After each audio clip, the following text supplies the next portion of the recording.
Alhamdulillahirabbil alamin. Shalatu wassalamu ala Rasulillah wa ala alihi wa ashabihi wa man tabi'ahum bi ihsan ila yaumiddin.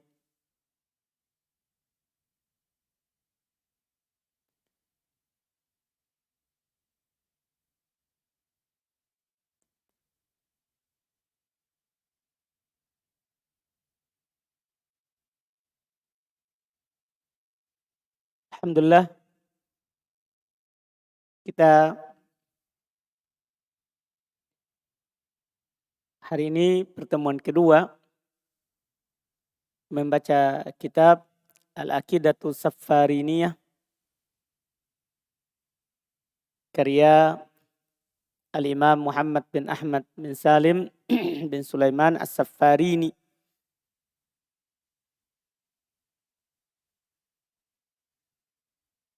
Kita masuk di bait yang pertama di hari ini. Bismillahirrahmanirrahim.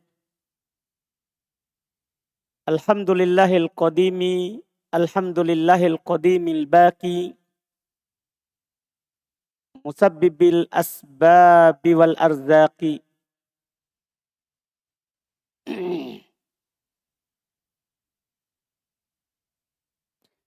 Kata beliau, alhamdulillah, segala puji bagi Allah Subhanahu wa ta'ala.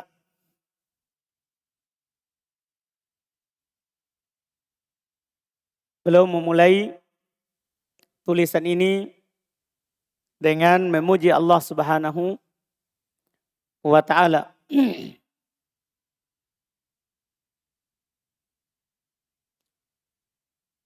Tentunya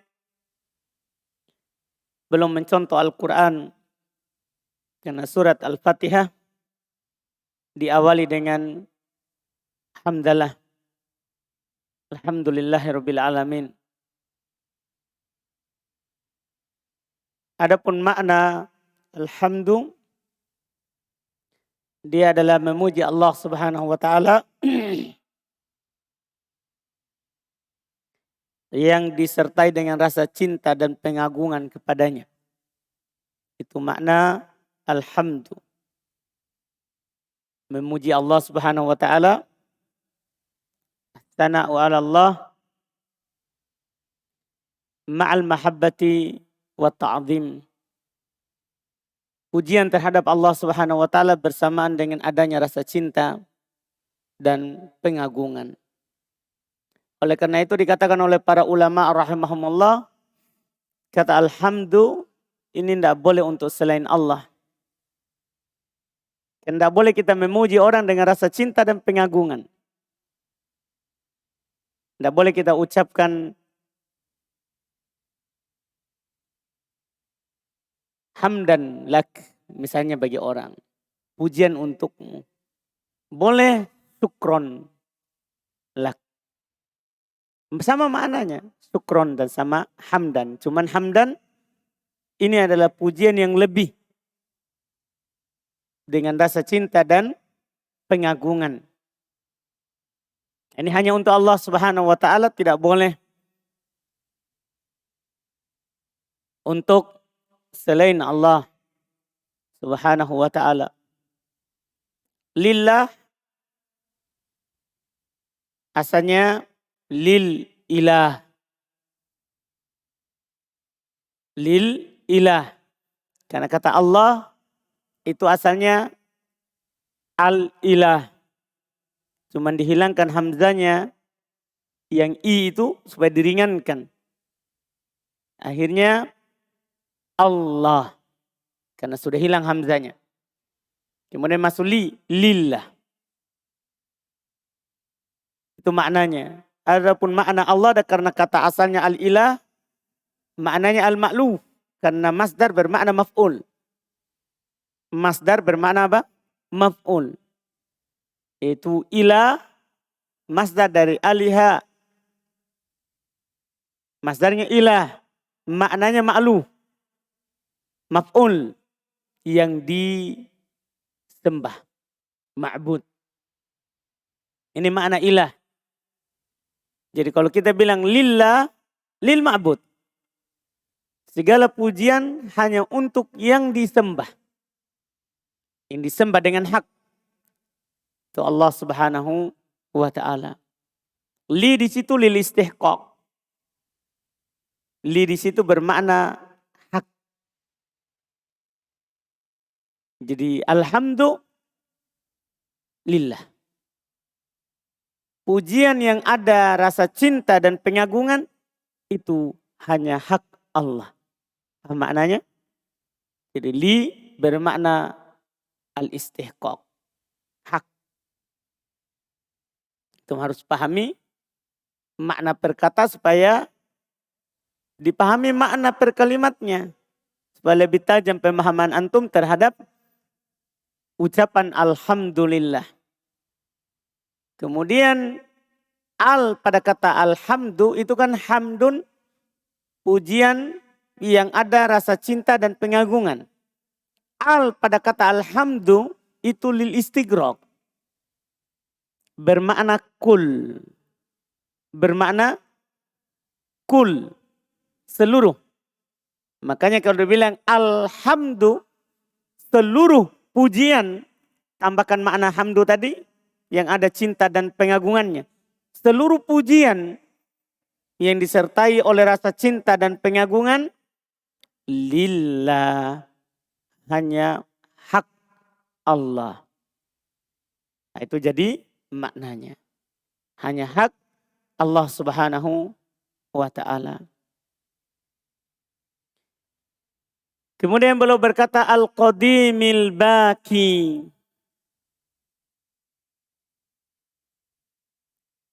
Dua lafaz ini beliau lafazkan dengan lafaz al-qadim. Ini kan peletakan nama dari nama Allah Subhanahu wa ta'ala.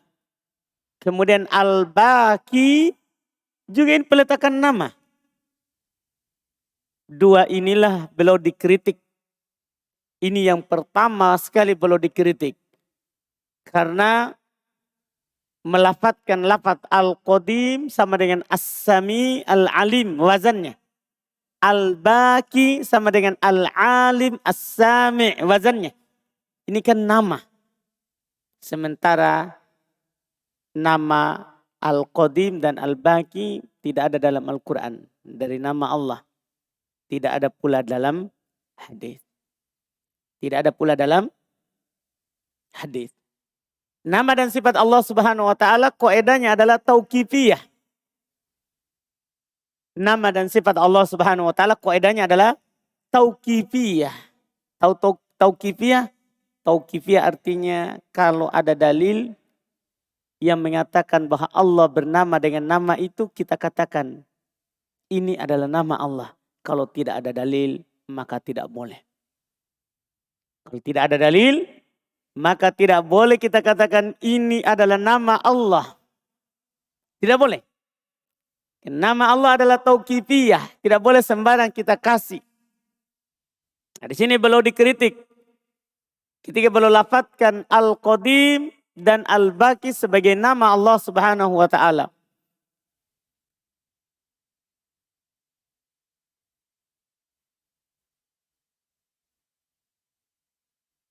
Ada di catatan kaki.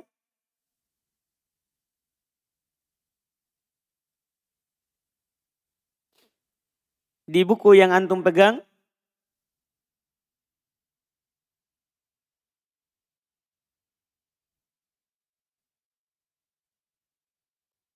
Di nomor 1.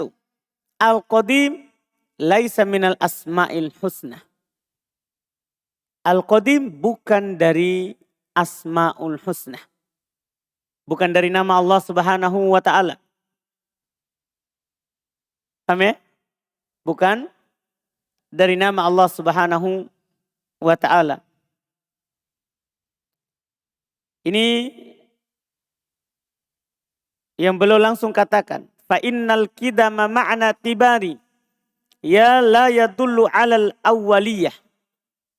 Karena sesungguhnya Al-Qadim kan maknanya adalah yang terdepan. Yang terdahulu. Ini Al-Qidam makna itibari.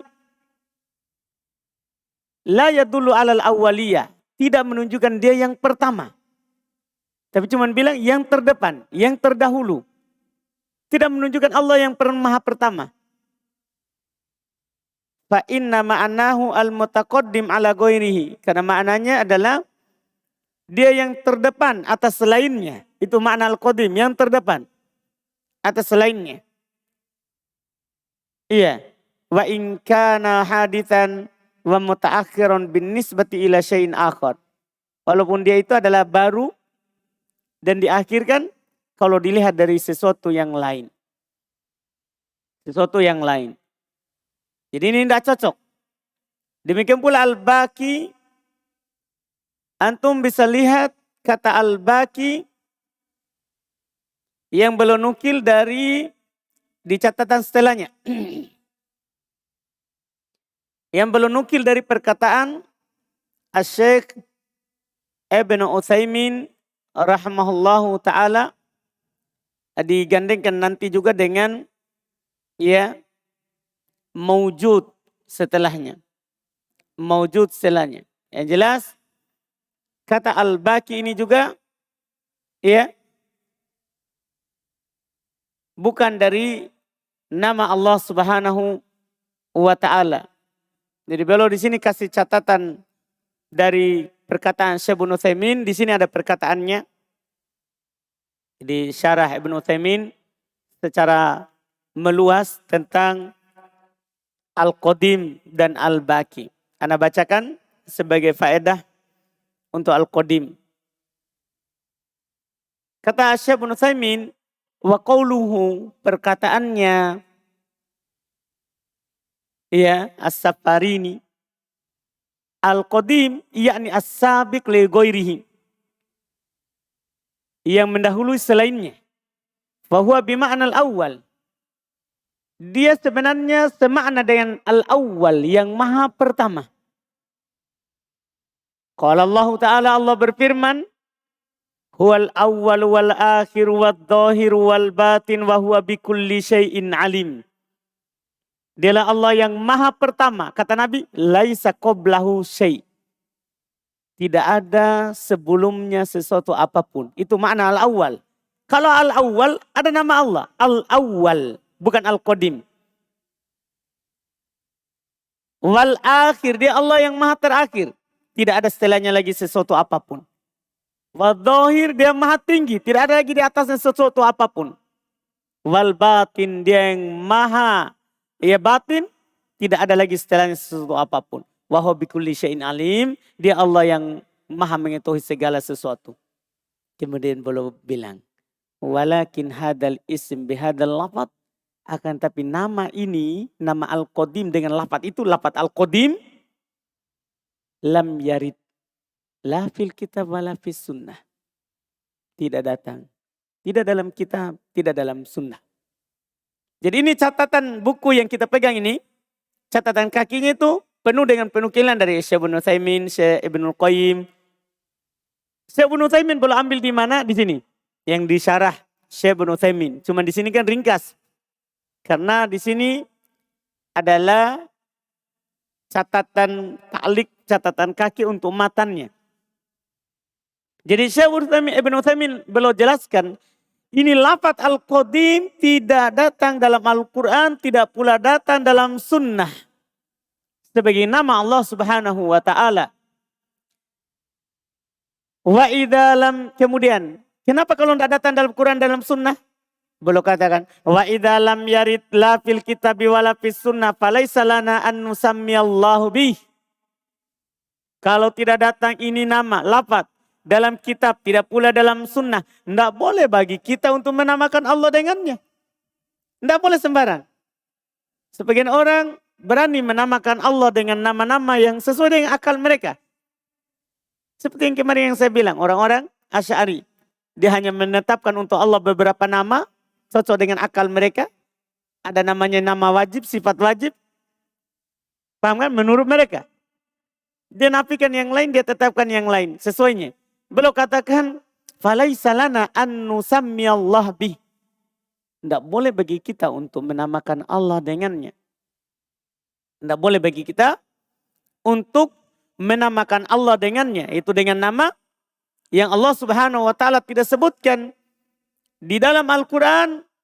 Allah juga Subhanahu wa taala tidak sebutkan di dalam sunnah Nabi kita Muhammad sallallahu alaihi wa ala alihi wasallam.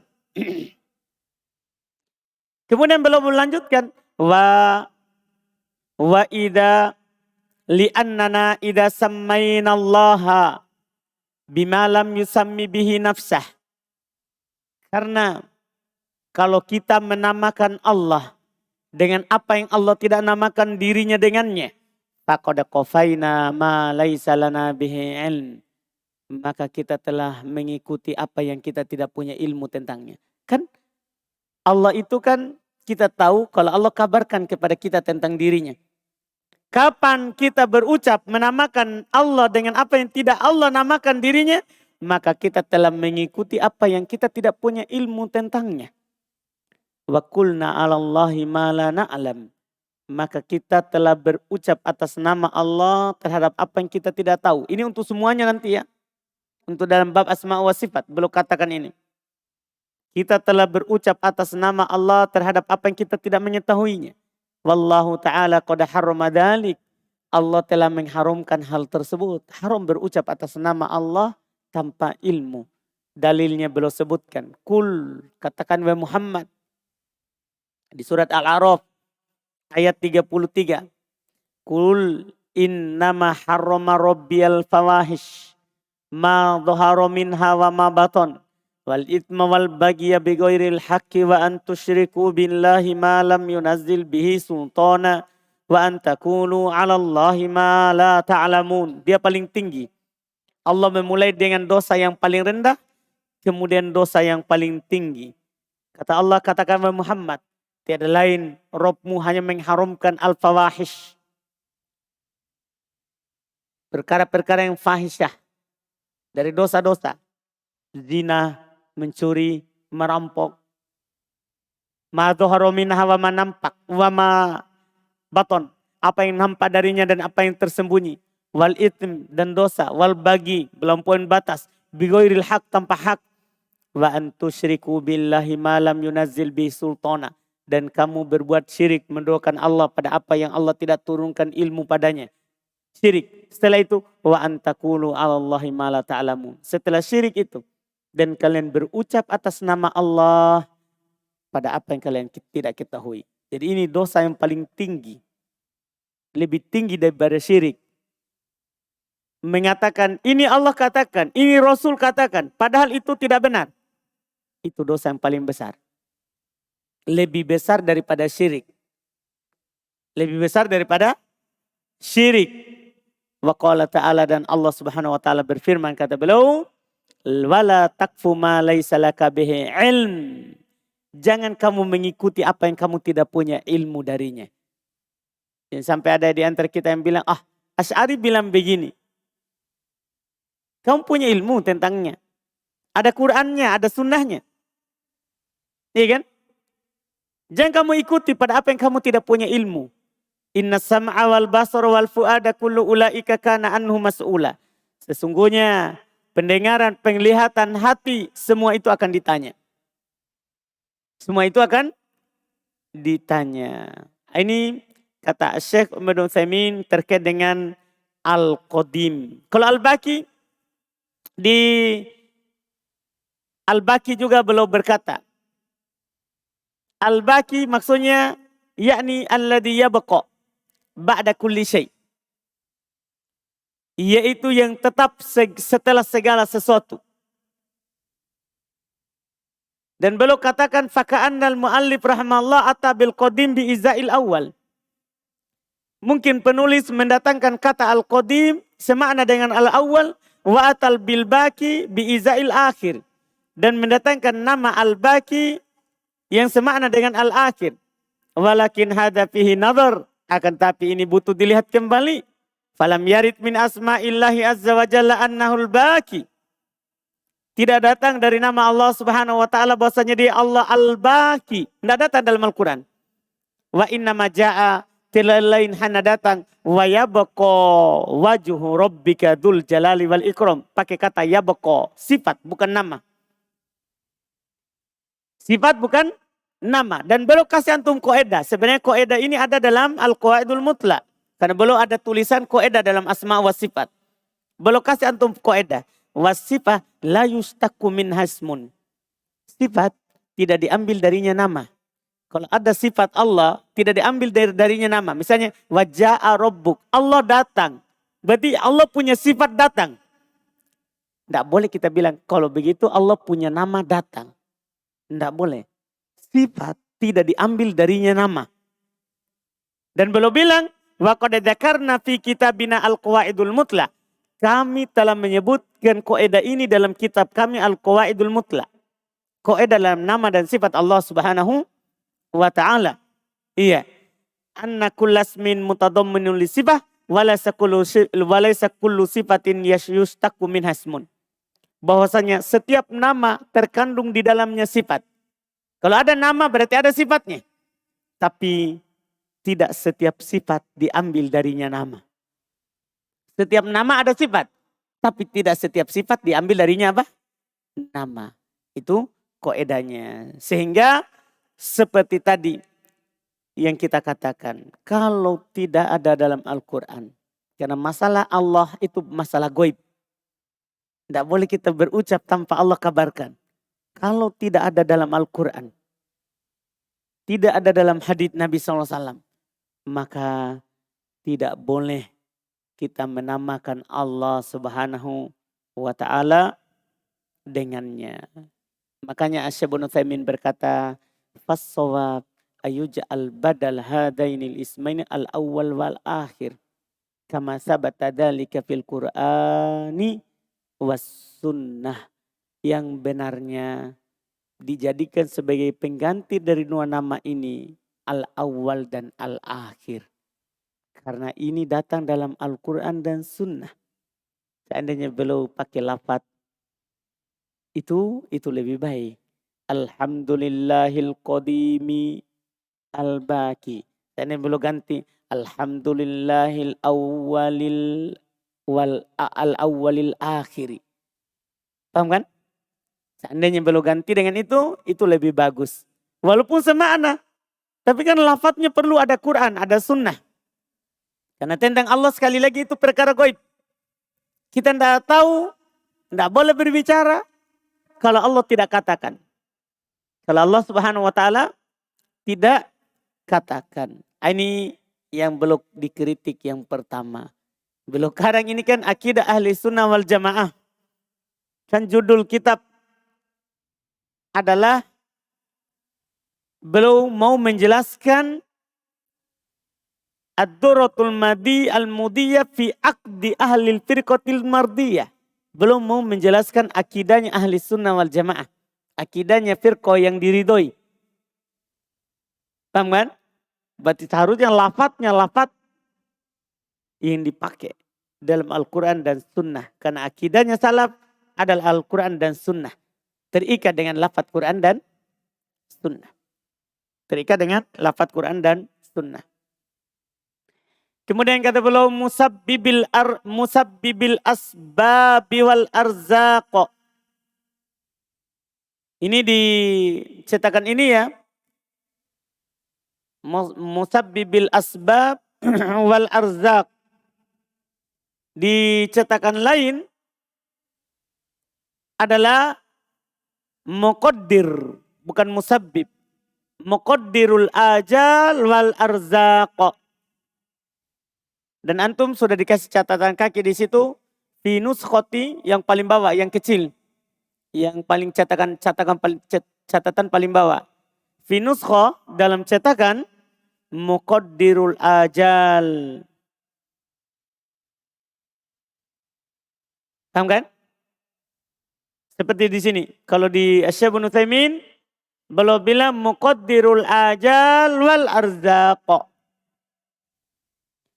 Yang mentakdirkan, yang telah menentukan ajal dan rezeki.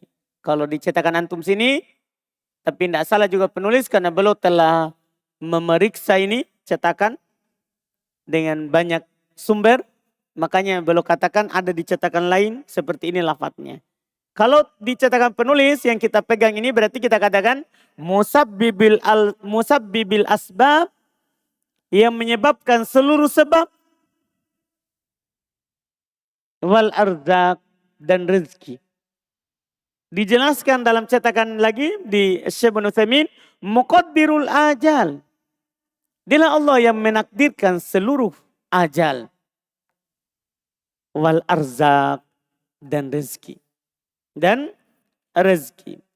Ini tentunya ya tidak diragukan bahwa Allah Subhanahu wa taala yang menetapkan untuk kita ajal dan rezeki kita. Kalau ini dalilnya terkenal ada di hadis Arba'in. Abdullah bin Mas'ud berkata, haddatsani as-sadiq wal masduq, telah bercerita kepada saya as-sadiq yang jujur lagi al-masduq dibenarkan. Itu Nabi kita Muhammad SAW. Itu Nabi SAW menceritakan, menyampaikan tahapan penciptaan manusia dalam perut. Mulai dari mani, darah, daging, kemudian kalau sudah 3 kali 40 hari, 3 kali 40 hari, itu 4 bulan, karena 3 kali 40 hari berarti 4 bulan. Kenapa 4 bulan? Kan 40 hari pertama berarti sebulan 10 hari. 40 hari kedua berarti sebulan 10 hari lagi. Berarti sudah 2 bulan 20 hari. 40 hari ketiga sebulan 10 hari. Berarti sebulan 10 hari. Berarti tambah dengan tadi? Berarti 3 bulan 30 hari. Iya. Jadinya berapa? 4 bulan. Jadi penciptaan kita di dalam rahim itu sampai 4 bulan. Ketika 4 bulan, ja'ahul malak. Kata Nabi, maka akan datang kepadanya malaikat. Jadi kalau sudah 4 bulan, datang malaikat. Meniupkan ruhnya. Jadi sebelum itu tidak hidup. Mani, darah, daging, 40 hari. Ketiga, yaitu 4 bulan, baru datang malaikat meniupkan ruhnya. Ditulis ajalnya, rezekinya. As-sa'idun am syakiyun. Apakah ini orang nanti akan berbahagia atau akan sengsara. Jadi ditulis rezekinya, ajalnya. Makanya orang tidak meninggal kalau belum habis rezekinya. Tahu kan? Dia tidak akan meninggal kalau belum habis rezekinya. Paham kan nih? Ini hadis harus antum pahami baik-baik. Yang sampai antum di sini tidak ada uang belanja sedikit, seakan-akan sudah mau mati. Minta izin pulang. Antum tidak mati di sini kalau antum belum habis rezekinya. Paham Faldi Bayi? Itu harus dipahami. Karena kita sudah ditulis. Bulan ini dapat berapa, bulan depan berapa. Hari ini berapa, hari besok berapa. Hari besok berapa. Ini Allah sudah takdirkan semuanya. Ajal kita, rezeki kita. Innallaha huwa razzaq dzul quwwatil matin. Allah Subhanahu wa taala yang Maha memberi rezeki. Yang memiliki kekuatan yang sangat kokoh. Wa ma min dabbatin fil ard illa 'ala Allahi rizquha. Tidak ada sesuatu yang melata pun di muka bumi ini kecuali Allah yang menanggung rezekinya. Semua, apakah dia berjalan dengan kedua kaki atau berjalan dengan 4 kaki atau berjalan dengan perutnya atau dia terbang. Semuanya Allah yang menanggung rezekinya. Apakah dia hidup di atas permukaan bumi atau di dalam bumi. Allah yang menanggung rezekinya. Semuanya yang melata di muka bumi ini Allah Subhanahu wa taala yang menanggung rezekinya. Kata Allah, nahnu narzukukum wa iyyahum. Kami yang memberikan rezeki kalian dan mereka. Kami yang memberikan rezeki kalian dan mereka. Demikian pula ajal. Demikian pula ajal. Allah yang menentukan kapan kita meninggal, di mana, dengan cara apa, dirinci, ada rinciannya. Iya, kapan kita meninggal, kalau datang waktunya tidak akan diakhirkan. Walikulli ummatin ajal, fa idza jaa ajaluhum la yastakhiruna sa'ata wa la yastaqdimun. Untuk setiap orang itu sudah ada ajalnya. Ada ketentuan hidupnya. Kalau sudah datang itu maka tidak akan bisa dimajukan dan tidak akan bisa diakhirkan. Itu kapannya itu sudah ditentukan. Di mana sudah ditentukan. Di mana kita akan meninggal. Kita misalnya orang Makassar. Ditulis untuk kita meninggal di Ambon. Kita akan ke sana. Atau kita orang Ambon. Dah? Seperti orang di kampungnya Faldi. Jauh perjalanan. Baru bisa dapat kapal. Harus melewati ombak yang bergunung-gunung. Begitu Faldi Waya. Tapi kalau kita ditakdirkan meninggal di Makassar. Kita akan keluar dari situ ke Makassar. Paham Faldi? Nabi SAW bersabda. Innallaha idha aroda qabdu abdin fi ardin ja'ala lahu ilaihi hajah. Allah Subhanahu wa taala jika ingin mewafatkan seorang hamba di sebuah negeri, Allah akan menjadikan dia punya kebutuhan ke sana. Akhirnya dia akan ke sana, baru mati di sana. Baru meninggal di sana. Itu sudah ditentukan. Sudah ditentukan ajalnya. Itu dipahami ya? Ya. Enggak semua di sini tadi yang saya baca itu, maksudnya itu udah yang dicari-cari juga di tempat lain. Jangan sampai antum bagus Syekh Utsaimin ada semua yang tadi. Pas dibeli, kenapa tidak ada? Enggak, maksudnya itu dibaca-baca lagi. Paham kan? Terkait dengan apa yang penulis sebutkan ini. Jadi Allah Subhanahu wa taala yang menentukan ajal kita dan Allah Subhanahu wa taala yang menentukan rezeki kita. Allah Subhanahu wa taala yang menentukan rezeki kita.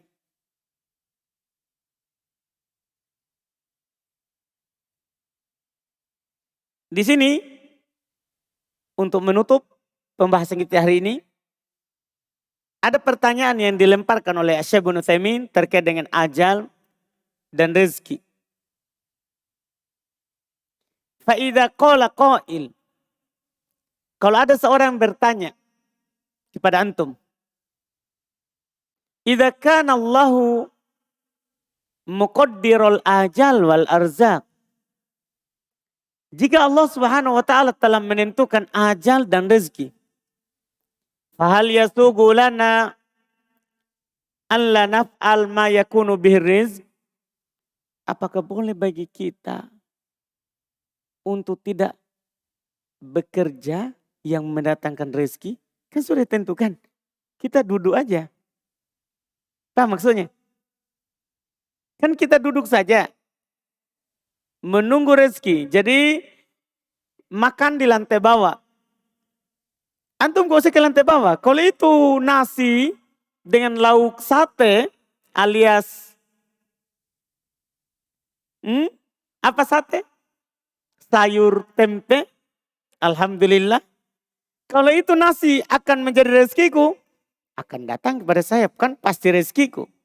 Jadi antum duduk lantai 2. Dipanggil, Faldiwai makan. Kalau rezekiku akan datang.